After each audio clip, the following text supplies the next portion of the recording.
Hi. Did you know we make games as well as play games? I'm going to be a bit quiet today,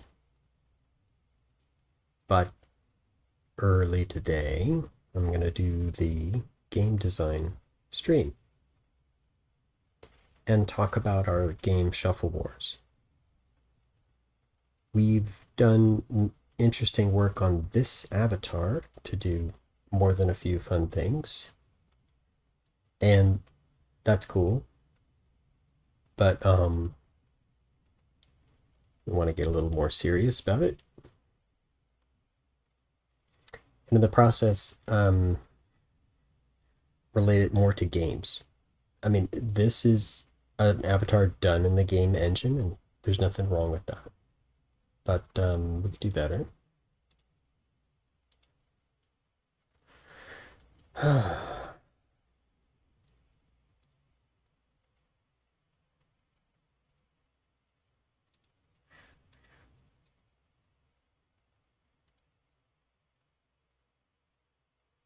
Let's do it this way.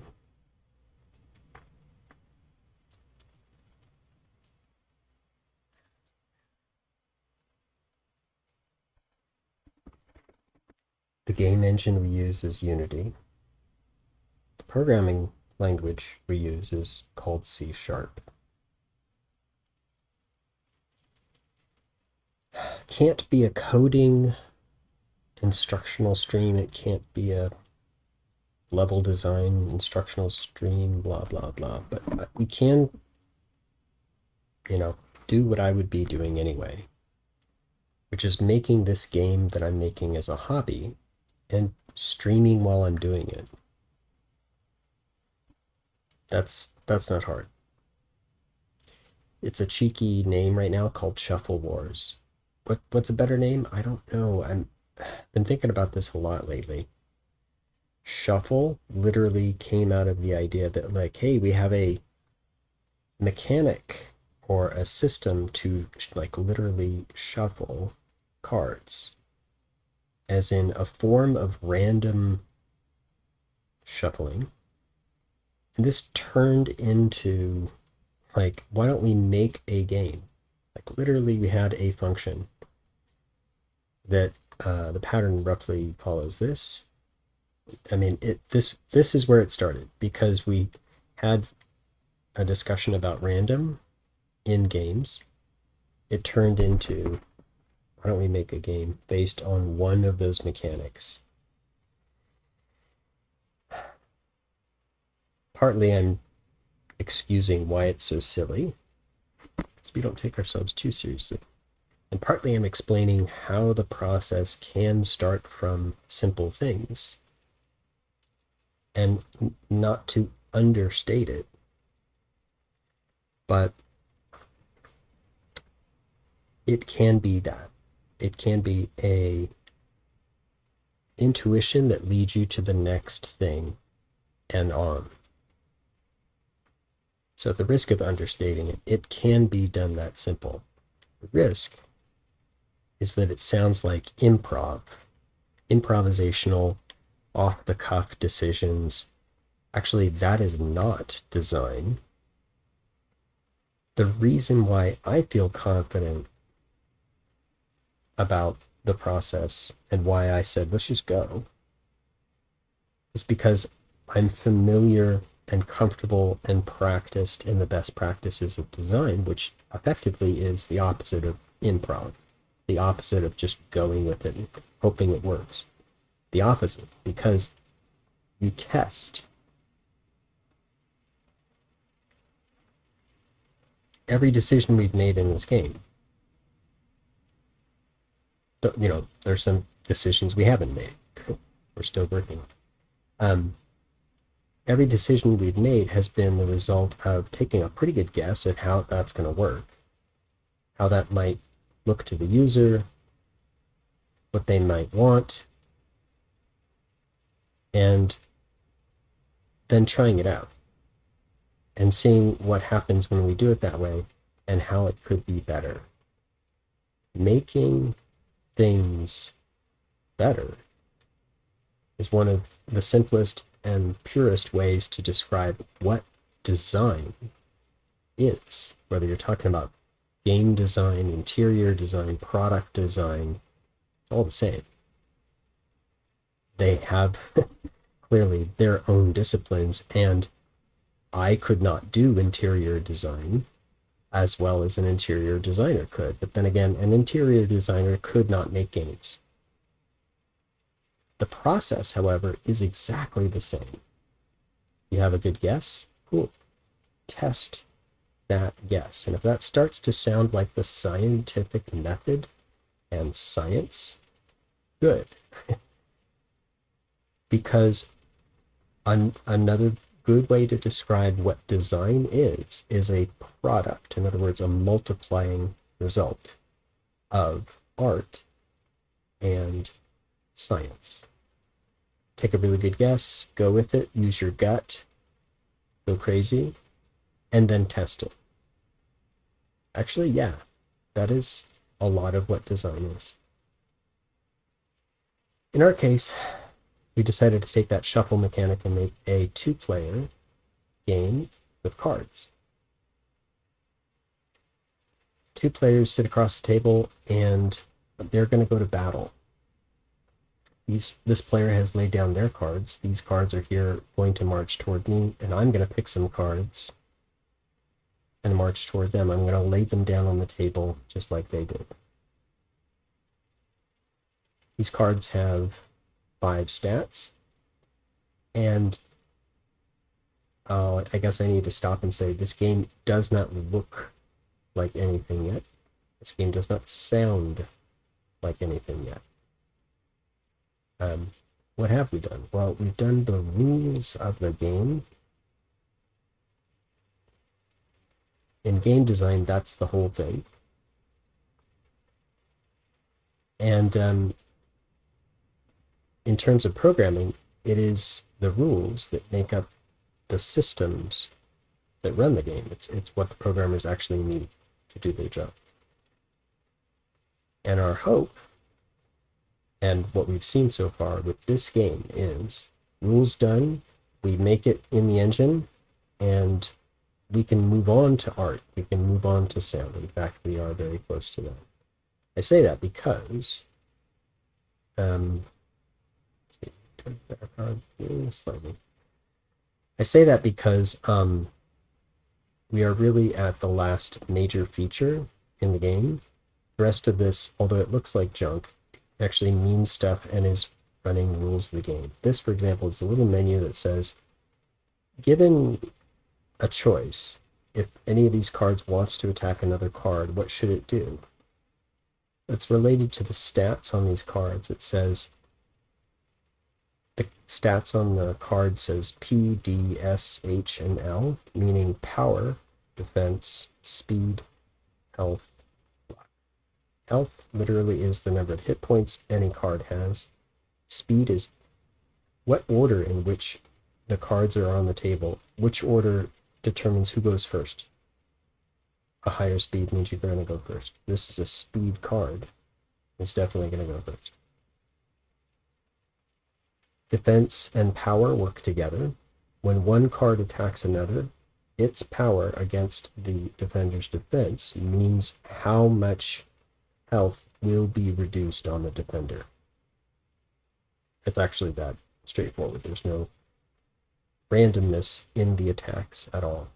Every card gets their attack according to speed, and that's how much damage they're going to do based on their power and the defender's defense. Okay. Luck, now, does insert a little bit of random. If a card is about to die because they've been reduced all the way in health,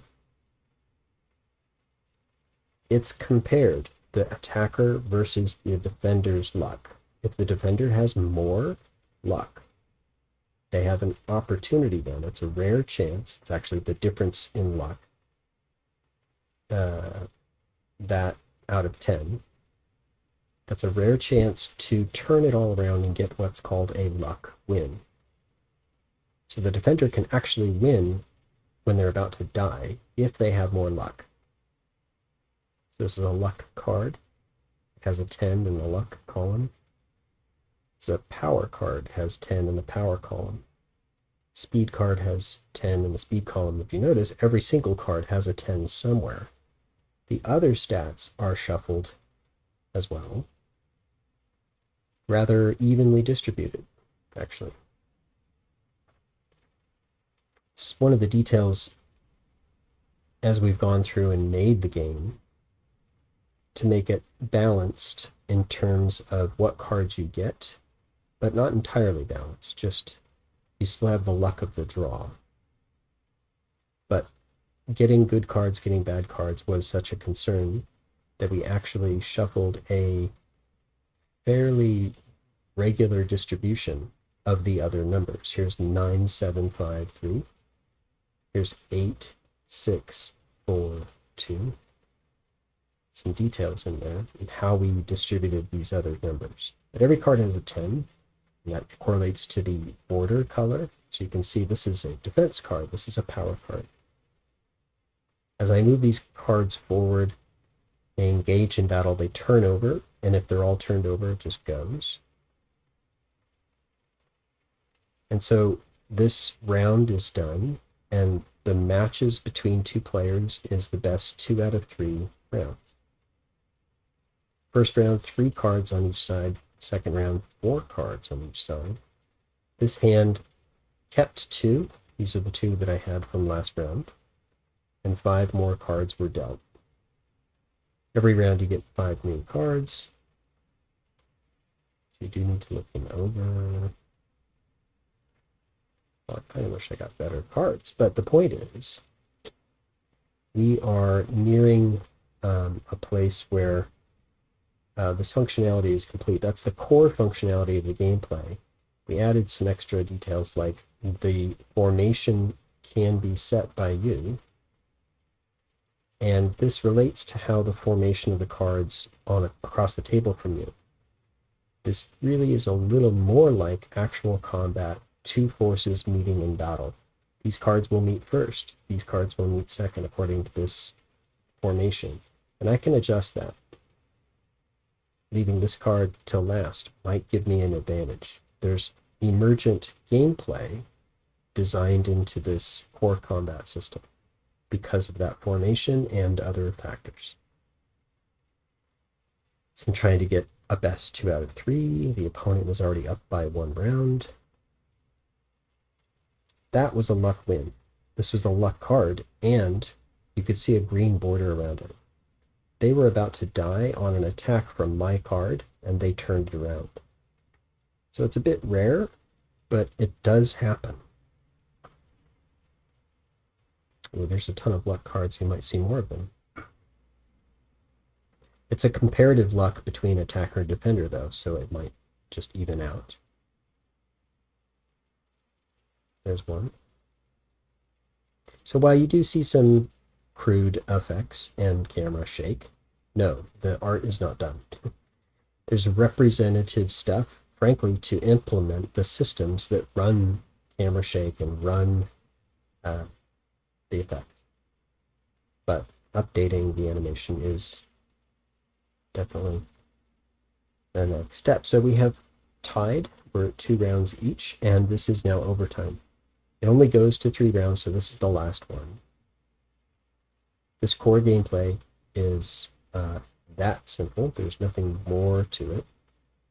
But you can imagine that there's enough here to get a player engaged and thinking, and eventually to learn subtle things that make the game easier or harder. In other words, they gain skill.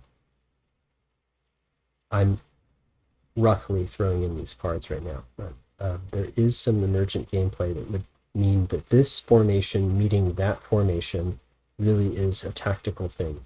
I'm definitely going to see these cards meet first. Before these cards in the middle meet, these cards are going to meet. In fact, these are going to meet at the same time these are.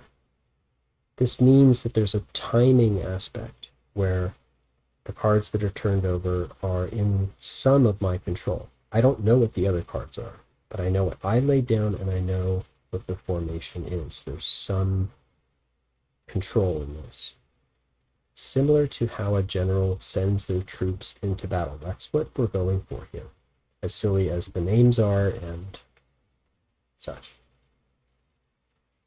The reason why this could matter is because it's not possible for one card to attack another card all the way across the battlefield.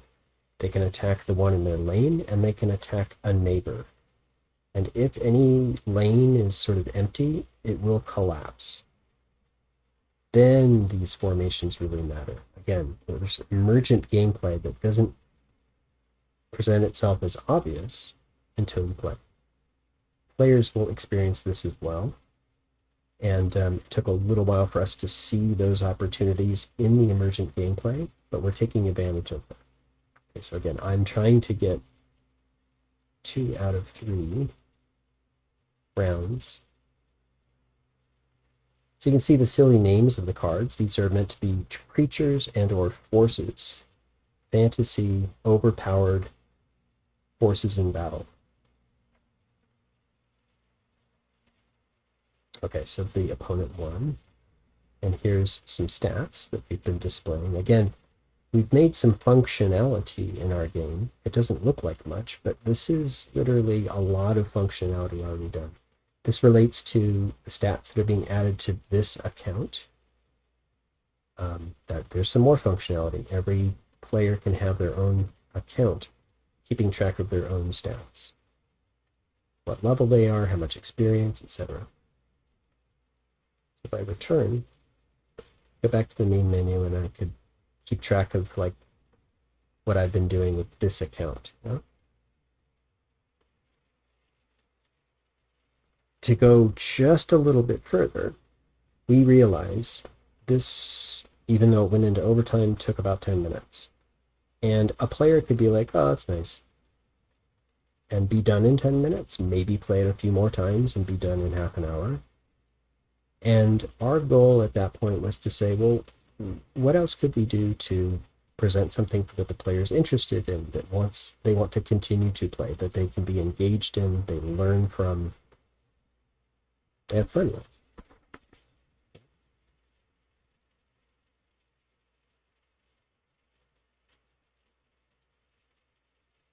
Hello, I'm sorry, I have chat up on a different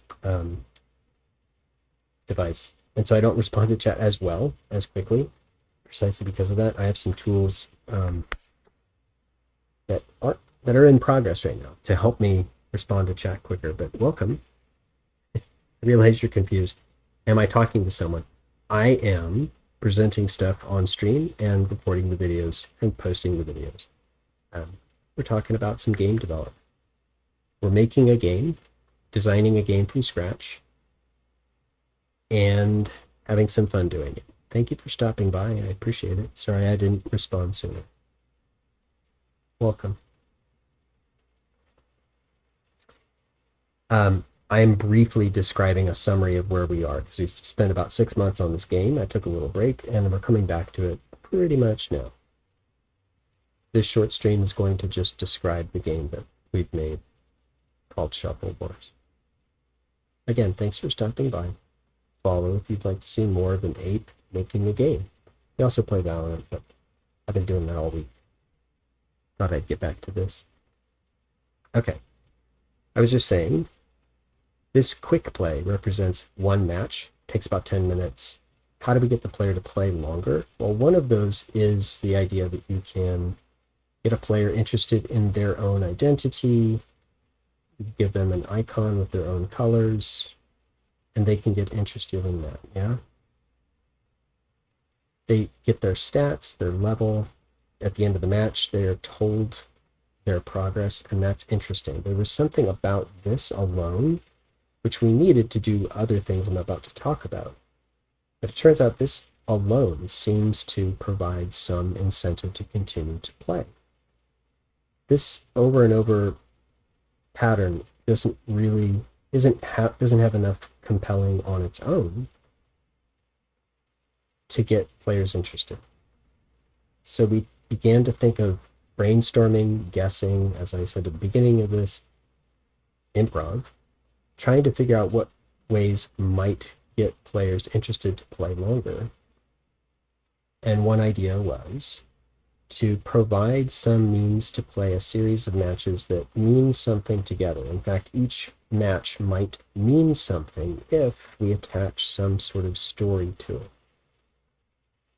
So, if I give you a little bit of reason why you're attacking this enemy, and then you go into a regular match, and then you come back out, and if you defeat them, we explain the resolution to that story, there's a reason why this matters, just because of story. It sounds subtle, but there's some pull there that makes it a little more interesting. Then you move on to another story with another villain, reason why you have to go defeat them, and a resolution to that story if you win. This looks like this. I click on this part of the campaign, a series of matches. It gives me a setup that is, frankly, like Mad Libs. It's a story structure with people that you're going to help. They're upset because of a thing that this villain has done. You need to help them or ignore them. You could ignore them and just move on. But if you come back and do it, same story, you can help them, which really just means go back into a match. So this is a reason to keep playing, but now we have a named enemy, opponent that you are going to play against. Same game. So I'll just throw these cards on out there. The idea being, if I win now, it matters in the subtle way that the story will tell us what happened. I'm helping some people, and they are happy. Good. I feel good about that. That's subtle. It's nothing, it's a bit of systems to get the story to work, because we have like 64 different patterns of story and like literally millions of different variations on that story. But this subtle thing about the story beginning, then this match, and then the end feels like that can't be compelling. It's a little bit more compelling. It's a little bit more reason why you'd want to play. So I might win, I might lose. But if I do win, this part of the campaign does resolve that particular story against this particular villain, helping those particular people.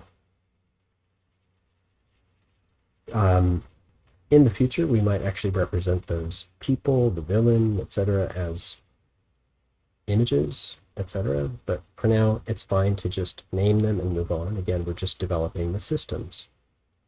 We're almost done with the systems. I'm just describing how far we've gone, how much more we should do. Right? So I might win, I might lose, but looks like I'm going to win, actually. Let's see. I got a numbers advantage, so this is helpful. He even took some cues from like playing Valorant. When you swing with your friend, you have a better chance of defeating the enemy. This is sort of like in the numbers game 5-on-5, you can kind of almost see it in the cards. There's some real combat aspects in this game too, just like in Valorant. So we completed the campaign. We completed this stage of the campaign. We actually defeated them, so we get a resolution to the story. The same people, same thing, and we help them. Happy to help. This means this part of the campaign is complete, and we can move on. These do, in a minor way, get tougher as it goes along. There are many different campaigns you can have. It can have different paths and all kinds of stuff. It can be longer, shorter. And the villains are all different and everything. If you do get to the end, not only do you defeat the boss and it generates a new campaign for you, but you collect a reward. This was the last thing we decided we could do to get players interested to play over and over. So now they've got a reason to collect experience and keep playing for that and grinding. They got a reason to continue playing because of this story. If they complete a campaign, our plan was to give them a reward, something they could collect. And while this isn't a deck building card game, we wanted something to collect. And what we decided to do is have pearls that you could drop onto the table here in battle. While battle's going on, you take a pearl, you drop it, and what it is meant to be is an advantage for you, a really overpowered advantage for you. And there's lots of different pearls. In this case, this account has collected pearls from completing campaigns. And this screen allows us to view the collection, and we can scroll through them. Every pearl has its own name and description, which effectively is a set of rules that we've been implementing, because this is the last part of what we've been working on to get to function complete. This is, after this, we would start making this look pretty, we would make it sound like things, because the functionality of the game is almost there. The trick is we have 64 different pearls in mind, 32 of which have been designed already, but we could use chat's help to design the other 32. I'll get to that in a minute. But let's take a look at one pearl that you can collect. You can take it and then take it into battle. So here I am, just gonna not really go through a match, but I'm going through another match, and the difference is I now have a pearl that I can use. Because I've completed a campaign, my account now has something extra. At any time in this battle, I can decide I'm going to drop this pearl. And in that way, I'm doing something special. In this case, this pearl increases the power of all of my cards. All of my cards have their power level raised. The bar chart is actually reflecting this now. And in that way, they're doing way more damage. Like a little more, actually. It's just 2. It's a boosted 2. But that's enough to win the round. Now, I still have to do 2 out of 3 rounds. It's not a complete win, but it's a huge advantage. And if you notice, I could bring 1 pearl in. I could only drop 1 pearl. Right? So I have to choose when to drop it. I have to choose which pearl to drop. There's a lot of control the player has. And there's a lot of choice the player has. We can make these pearls as powerful as we want. We can go crazy because we can balance this. I dropped this power boost and I thought it was so great. I'm going to use it again. Oh, I can't. Because there's a cooldown. Not only is there a time that I have to actually wait until I can drop it again. I can take it and drop it again. But I actually need to play 4 more matches. And then the cooldown, both of those need to be done. And then the cooldown is done. So while there are other pearls I could take, this one is sort of taken off the table, so to speak. In this way, these can be really, really overpowered pearls. Their power could be crazy. These are just boosts, but here's one that does 2 things. Freezes the enemy and prevents them attacking. I guess that just does 1 thing. This one has enemies attacking each other. This one does a super big boost of power beyond the 10 that it normally has. So they can have a lot of extra power. We've actually got way more powerful pearls. I'm just showing what's here. But that's okay, because if it's just more powerful, we'll just increase the cooldown to balance it out. So imagine you're in a battle and you're like, haha, I've got this pearl that I can use, and I might use it, I might not. But wait, my opponent uses it too. This now changes the dynamics of the battle. This core gameplay is okay, but like I said, 10 minutes. And after that, you kind of learned all there is to learn about this game. Well, not true, there is emergent gameplay. But part of the way you get the player to learn the emergent gameplay, the subtle things that really take time to notice and then get good at, we need them to play a lot. And the ways that we are using to do that include the profile, the experience boost, the level, the campaign with the story, and the collectibles that say, well, now you have pearls. You want to use them and try to do better. Use those to your advantage. This is encouraging the player to play more. In the process, they will begin to see, hey, wait a minute, as I line up these in different ways, I can have these attack first, and then they're ready to go. If I win, and I'm ready to help my neighbor, these will go last. And so I might actually be able to cut off a section of the battle and make it easier for my cards to win, easier to get a card advantage, etc. These cards cannot engage in the same battle as these cards yet. This lane needs to be resolved first. In the meantime, these cards can work together, these might work together, etc. And it is largely about getting a number advantage on the opponent. So this is an emergent gameplay idea that you wouldn't notice until you've played for a while. We've got the pieces in place now to get a player to play for longer than a few games, begin to notice these things, have some advantages like extra pearls to use in their game. And so together with the knowledge of what to do with the lanes and the cards, you get, so just sometimes you get terrible cards. And one of the things the pearl can do is change it. I got terrible cards. Oh no, what do I do?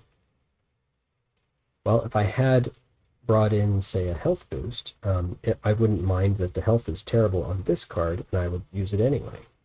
So there are super powerful pearl designs that we have, including the most powerful are like voids, which are effectively black holes that remove cards from play, immediately giving you a card advantage, which sounds totally overpowered, and it is. Again, cooldowns are ridiculous. They're like days long. And the chance of getting one pearl or another is weighted. The really common pearls are the boosts. Speed boost is what we looked at, or power boost, excuse me. There's health boost and luck boost. Those boost cards are the most common, and they're common. We've got the system in place so that those happen most of the time, and the most powerful are the most rare. Of the 64 pearl designs we have, those ones at the top end are extremely difficult to get. We've tested that out. A lot of these systems are done. So what is left? What is left to do on this game besides the art and the sound? We are definitely going to do the art and the sound, including like fancy ways to greet a new player and, menus that look pretty and all this stuff. This is so bare bones. I can't overstate just how simple this looks now to me and how much more we want to do with it. But getting the functionality done means that I can put that down and just focus on art and just focus on sound, and we're almost there. What's left, you're wondering? Well, it's these pearls. We have some pearls. We have, as I say, 32 of them designed, and we need to do more, right? Let me switch to a different account.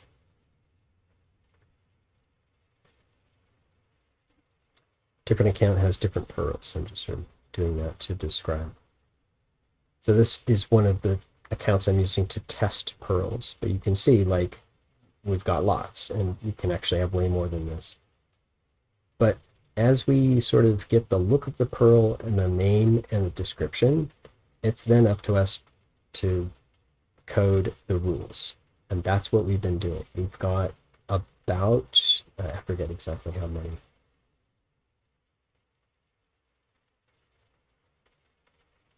Let me see.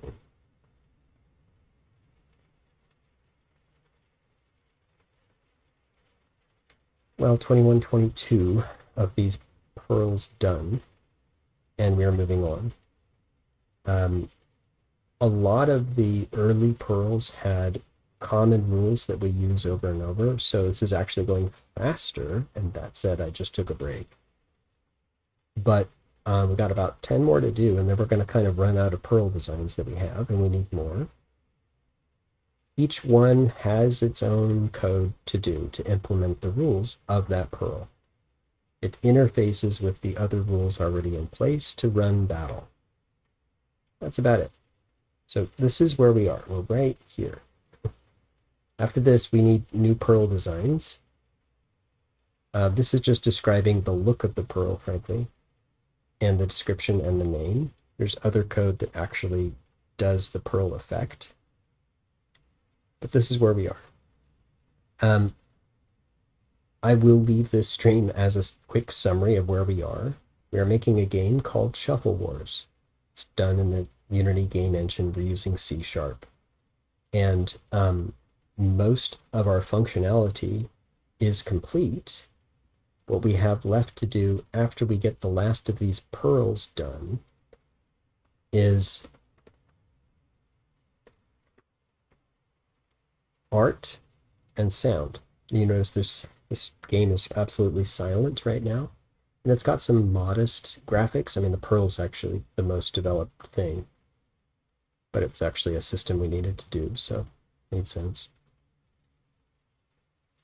And excited to do that. This will be a game that anyone could play. In fact, I've actually been looking at how could chat play Shuffle Wars with just chat. I'm looking at that.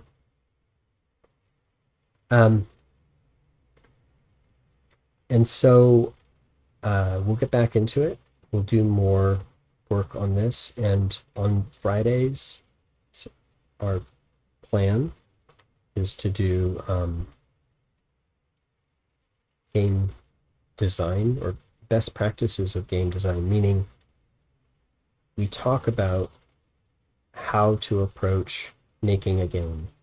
And I think you probably have that thought if you're, an avid game player or just interested in what happens when game designers do their job. We've been doing that. We've been showing off, just going from an idea to making it. And that's actually what we do on Saturdays. We make it, right? So Fridays is more like having ideas, and there are good best practices to do when you generate ideas and begin to validate them and organize your thoughts. Not to get too academic, because this is all practically making a game. But those best practices just come up because, well, frankly, I do them. And then on Saturdays, we can just do the nuts and bolts. And in our case, for systems development in Shuffle Wars, we've been programming, as well as standing up pieces of the game in the engine called Unity. We'll do art, we'll do sound. That can be more of what we do on Saturdays when we're ready for it.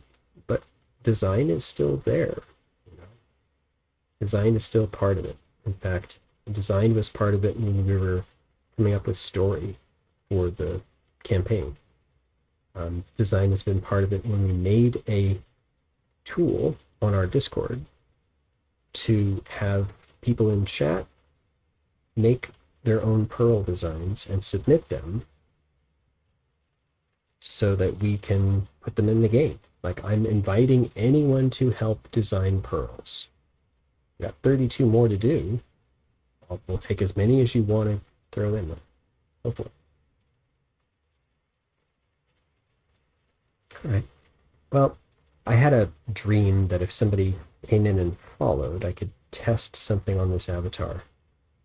There's some new functionality, and it looks like this, but there's more to it. When somebody follows, I look excited about it. You hear some sounds, some unique sounds for it, and I would love to test this. There's something weird with stream elements at the moment. It's not actually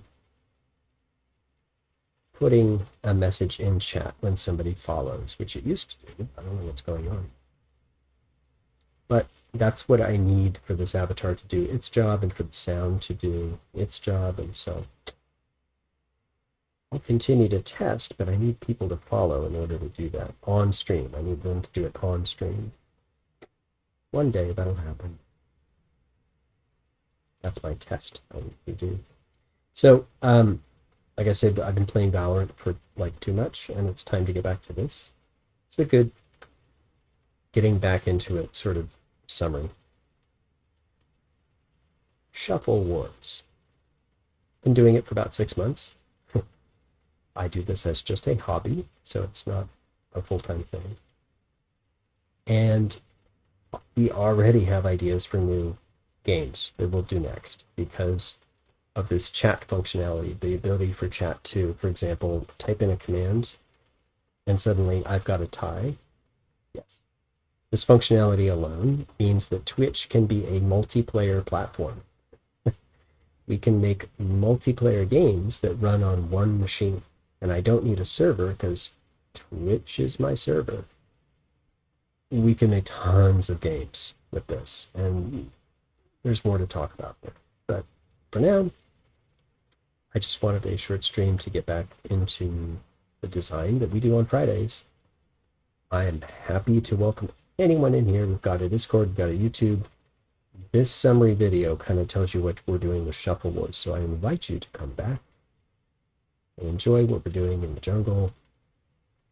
Listen to music and jungle sounds. And I will talk to you soon. Take care. Bye-bye.